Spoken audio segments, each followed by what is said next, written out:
नमस्कार साथियों।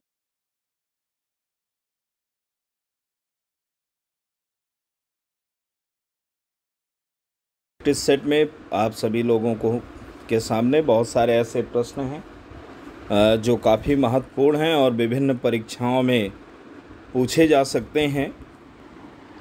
तो चलिए आज के प्रैक्टिस सेट की हम शुरुआत करते हैं। और पहला प्रश्न आपके सामने है, भारत के राष्ट्रपति का निर्वाचन कैसे होता है? तो देखिए, जो हमारे यहाँ राष्ट्रपति है ये अप्रत्यक्ष निर्वाचन प्रणाली से निर्वाचित किया जाता है। एकल संक्रमणीय मतदान प्रणाली और अप्रत्यक्ष निर्वाचन प्रणाली से भारत के राष्ट्रपति का निर्वाचन होता है। ठीक है। और इतना ही नहीं, ये जो भारत का राष्ट्रपति है ना भैया, इसके निर्वाचन मंडल में संसद के दोनों सदनों के निर्वाचित सदस्य राज्य और संघ राज्य क्षेत्रों की जो विधानसभाएं हैं उनके निर्वाचित सदस्य भाग लेते हैं। लेकिन इतना याद रखना है, विधान परिषद के सदस्य राष्ट्रपति के चुनाव में भाग नहीं लेते। ठीक है भैया? हाँ, विधान परिषद के सदस्य भाग नहीं लेते। तो अप्रत्यक्ष निर्वाचन प्रणाली से भारत के राष्ट्रपति का चुनाव होता है। नेक्स्ट क्वेश्चन है, वैलेंटाइन सिरोल ने किसे भारतीय अशांति का जनक कहा? देखिए, वैलेंटाइन सिरोल की एक पुस्तक आई थी, इंडियन अर्नेस्ट, और इस पुस्तक में उन्होंने बाल गंगाधर तिलक को भारतीय अशांति का जनक कहा था। वैलेंटाइन सिरोल ने अपनी पुस्तक इंडियन अर्नेस्ट में बाल गंगाधर तिलक को भारतीय अशांति का जनक कहा था। अगला प्रश्न आपके सामने है कि भारतीय संविधान के सर्वाधिक अनुच्छेद किस अधिनियम से लिए गए हैं? तो आप सभी को पता होगा, भारत शासन अधिनियम 1935 से सबसे ज़्यादा अनुच्छेद, लगभग 250 अनुच्छेद लिए गए हैं ना। तो भारतीय संविधान का सबसे बड़ा भाग कहाँ से है? भारत शासन अधिनियम 1935 से है। नेक्स्ट क्वेश्चन है, भारतीय संविधान में संघात्मक व्यवस्था कहाँ से ली गई है? देखिए, भारत का जो संघ है वो अपने आप में विशिष्ट है ना। हमारे यहाँ राज्यों का संघ, भले भारत को कहा जाता है कि भारत एक राज्यों का संघ है, लेकिन यहाँ पर जो राज्य हैं वो केंद्र का निर्माण नहीं करते, बल्कि केंद्र ने राज्यों का निर्माण किया है ना। मामला उल्टा है, केंद्र ने क्या किया है? इन राज्यों का निर्माण किया है।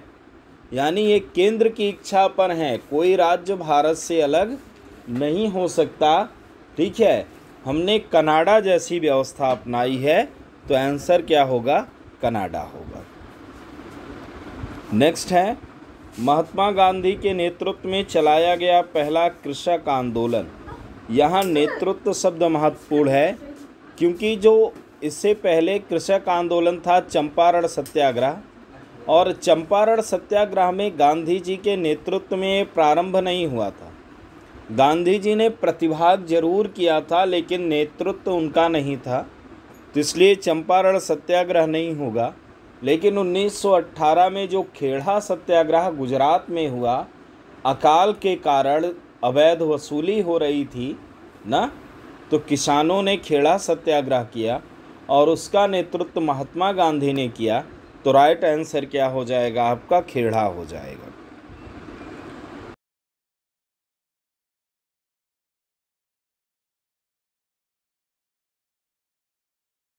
राज्य शब्द को लेकर लोग बाल गंगाधर तिलक पर चले जाते हैं, लेकिन बाल गंगाधर तिलक का कथन है, स्वराज मेरा जन्म सिद्ध अधिकार है, इसे मैं लेकर रहूँगा, ना कि बाल गंगाधर तिलक ने सबसे पहले इस शब्द का प्रयोग किया ना।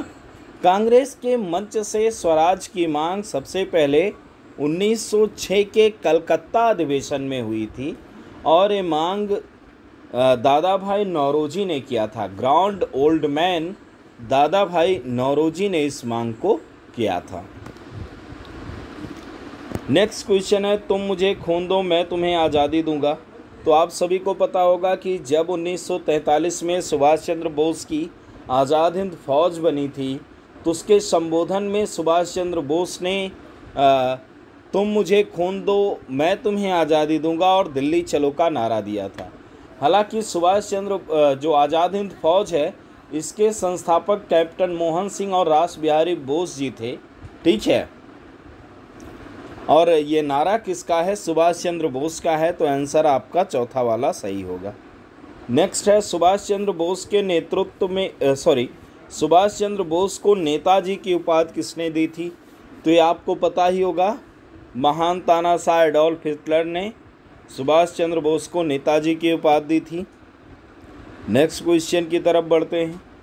कंदरिया महादेव का मंदिर किस शैली में निर्मित है? ये मध्य प्रदेश में स्थित है। अपने में सबसे आकर्षक शिव मंदिरों में है।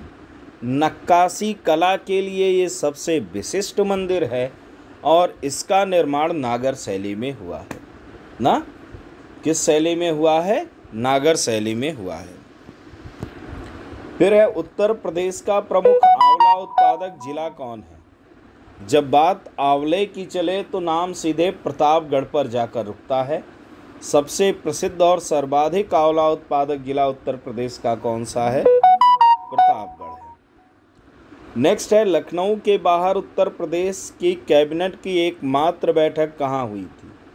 उत्तर प्रदेश की कैबिनेट की 2019 का जो कुंभ हुआ था, उस कुंभ के दौरान लखनऊ के बाहर इसकी एकमात्र बैठक प्रयागराज में हुई थी।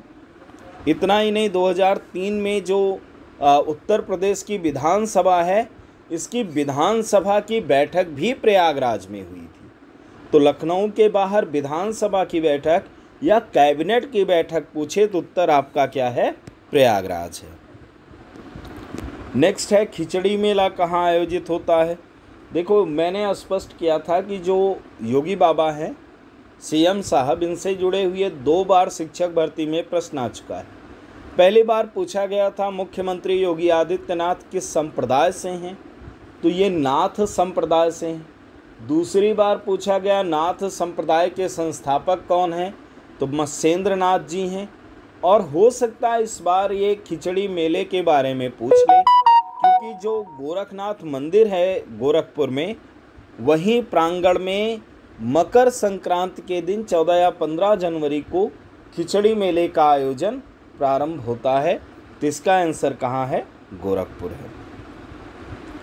नेक्स्ट क्वेश्चन आपके सामने है ये कि एक जिला एक उत्पाद के तहत कौन सा विकल्प सुमेलित नहीं है? अमेठी मूज उत्पाद। तो ये जो मूज उत्पाद है ये अमेठी और सुल्तानपुर दोनों का है। अलीगढ़ ताला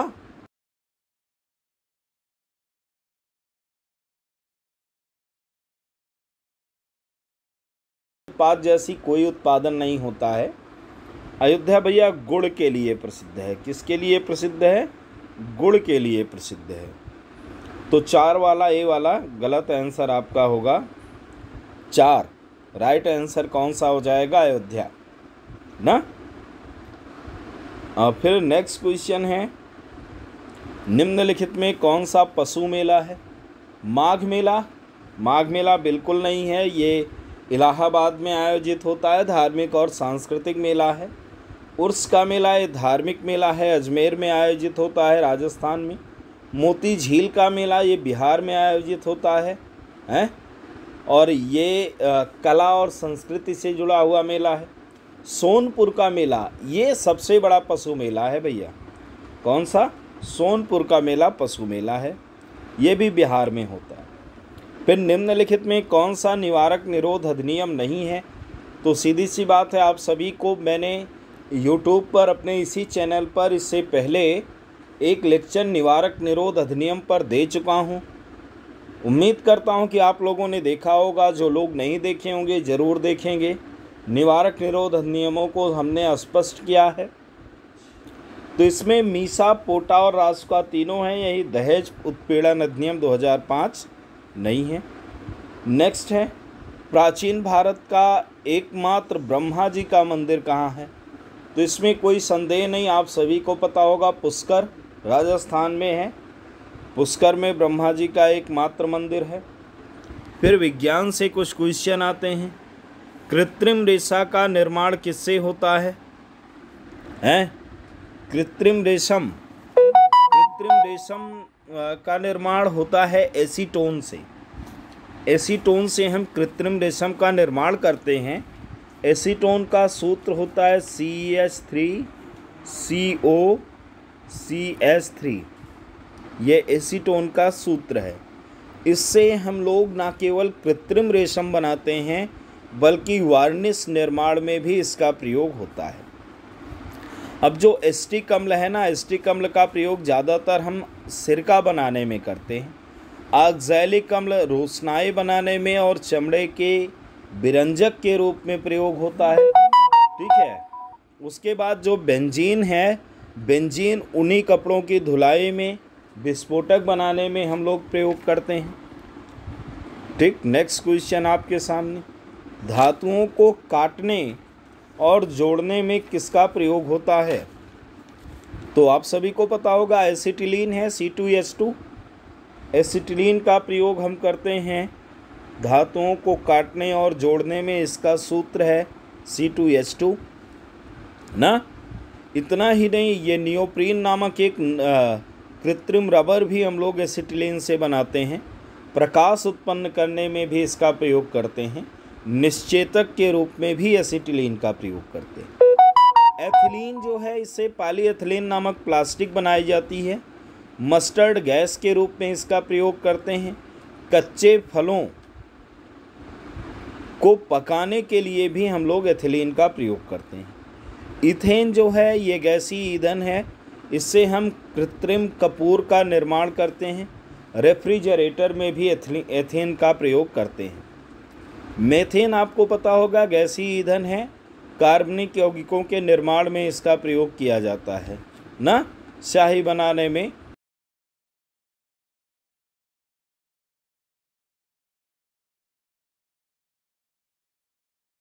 तो आपका आंसर क्या है? एसिटिलीन है, जिससे हम धातुओं को काटते भी हैं और जोड़ते भी हैं।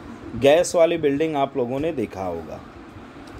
नेक्स्ट क्वेश्चन आपका है, सापेक्षता का सिद्धांत किसने दिया? ये बहुत ही इम्पोर्टेंट क्वेश्चन है और आप सभी को पता होगा। सापेक्षता का सिद्धांत किसने दिया? ये अल्बर्ट आइंस्टाइन ने दिया है। किसने दिया है? अल्बर्ट आइंस्टाइन ने दिया है सापेक्षता का सिद्धांत ना भैया। इसमें जो डाल्टन महोदय हैं वो आंशिक दाब का नियम दिए। डाल्टन ने आंशिक दाब का नियम दिया है। और जो लैबोसिए हैं, ये द्रव्यमान संरक्षण का सिद्धांत देने वाले हैं। और रदरफोर्ड आप सभी को पता होगा, नाभिक की खोज के लिए जाने जाते हैं ना। चलिए नेक्स्ट क्वेश्चन पर चलते हैं। लोनार झील कहाँ स्थित है? महाराष्ट्र में, एकदम स्पष्ट सी बात है। और नेक्स्ट क्वेश्चन, सेनकोटा दर्रा तिरुवनंतपुरम को किससे जोड़ता है? सेनकोटा दर्रा तिरुवनंतपुरम को मदुरै से जोड़ता है। राइट आंसर मदुरै होगा। इसमें हम दर्रे पर भी चर्चा ज़रूर करेंगे, ज्योग्राफी पर भी एक आध लेक्चर ज़रूर लेंगे। फिर है, साबरमती नदी का उद्गम कहाँ से होता है? साबरमती नदी का उद्गम उदयपुर राजस्थान से होता है। कहाँ से होता है? उदयपुर राजस्थान से होता है साबरमती नदी का उद्गम। नेक्स्ट क्वेश्चन की तरफ हम लोग चलते हैं। गिद्दा। तो गिद्दा तो आप सभी को पता होगा, ये पंजाब का नृत्य है। कहाँ का है? पंजाब का है ना। और पंजाब में भांगड़ा पुरुष करते हैं, गिद्दा कौन करती हैं? महिलाएं करती हैं। नेक्स्ट, विश्व कैडेट चैंपियनशिप में 73 किलोग्राम भार वर्ग में किस महिला पहलवान ने स्वर्ण पदक जीता? एक तरफ जहां चल रहा है टोक्यो ओलंपिक, जिसमें हम एक रजत पदक जीत चुके हैं और कई पदकों की उम्मीद लगाए बैठे हैं, वहीं विश्व कैडेट चैंपियनशिप भार वर्ग में प्रिया मलिक ने स्वर्ण पदक जीतकर भारत का सर गर्व से ऊंचा किया है। तो इसका आंसर प्रिया मलिक जी हैं, जिन्होंने स्वर्ण पदक जीता है। नेक्स्ट क्वेश्चन है, हाल ही में यूनेस्को ने तेलंगाना के किस मंदिर को विश्व धरोहर सूची में शामिल किया है? तो रामप्पा मंदिर है तेलंगाना का, रामप्पा मंदिर। इसको हम एक अन्य नाम से भी जानते हैं, काकतीय रुद्रेश्वर। किस नाम से? काकतीय रुद्रेश्वर रामप्पा मंदिर। ये वारंगल में स्थित है, एकमात्र शिव मंदिर है जिसका निर्माण 13वीं शताब्दी में हुआ था। वारंगल में स्थित एकमात्र शिव मंदिर जिसका निर्माण 13वीं शताब्दी में हुआ था। फिर कारगिल विजय दिवस, इसको कौन नहीं जानता, 26 जुलाई को मनाया जाता है। 1999 में हमने कारगिल की चोटी पर पाकिस्तान को बुरी तरह हराया था। ठीक है, पाकिस्तानी सेना और घुसपैठी भगने को मजबूर हो गए थे। हालांकि इसमें हमें कई सारे वीर जवानों को खोना पड़ा, तो उनकी स्मृति में, उनके सम्मान में हम लोग हर साल 26 जुलाई को कारगिल विजय दिवस के रूप में मनाते हैं। नेक्स्ट है, किस राज्य के मुख्यमंत्री BS येदियुरप्पा ने त्यागपत्र दे दिया? तो अभी आप लोगों ने देखा होगा, ये पार्टी का आंतरिक मामला है, थोड़ा सा ड्रामा और आमा चला था। कर्नाटक के CM हैं BS येदियुरप्पा, जिन्होंने त्यागपत्र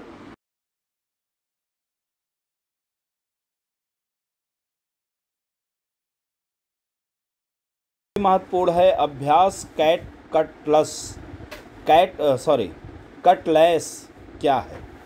अभ्यास कटलैस क्या है? तो ये नौसैन्य अभ्यास है भैया ना, जो 26 जुलाई से 6 अगस्त 2021 तक चल रहा है। यह पूर्वी अफ्रीका और पश्चिमी हिंद महासागर में चल रहा है। इसमें भारत की तरफ से प्रतिभाग INS तलवार, इंडियन नेवल सर्विस की पोत तलवार कर रही है। नेक्स्ट क्वेश्चन है, इंद्र युद्धाभ्यास भारत और किस देश के मध्य? तो इंद्र का मतलब भारत और रूस के मध्य होता है। इस बार इसका 12वां संस्करण आयोजित होगा, जो 1 से 13 अगस्त 2021 तक होगा ना। वोल्गोग्राड रूस में इसका आयोजन होगा। और आज का आखिरी क्वेश्चन हम लोग देखते हैं, असम और किस राज्य के मध्य विवाद हो जाने के कारण केंद्रीय गृह मंत्रालय ने हस्तक्षेप किया?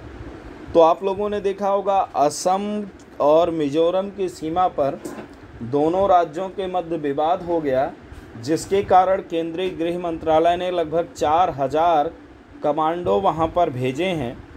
असम केंद्रीय गृह मंत्री अमित शाह जी खुद घटना की निगरानी कर रहे हैं, जबकि असम के मुख्यमंत्री हेमंत बिस्वा शर्मा और असम में भाजपा की सरकार है, और वहीं मिजोरम के मुख्यमंत्री हैं जोरामथंगा, और मिजोरम में मिजो नेशनल फ्रंट की सरकार है।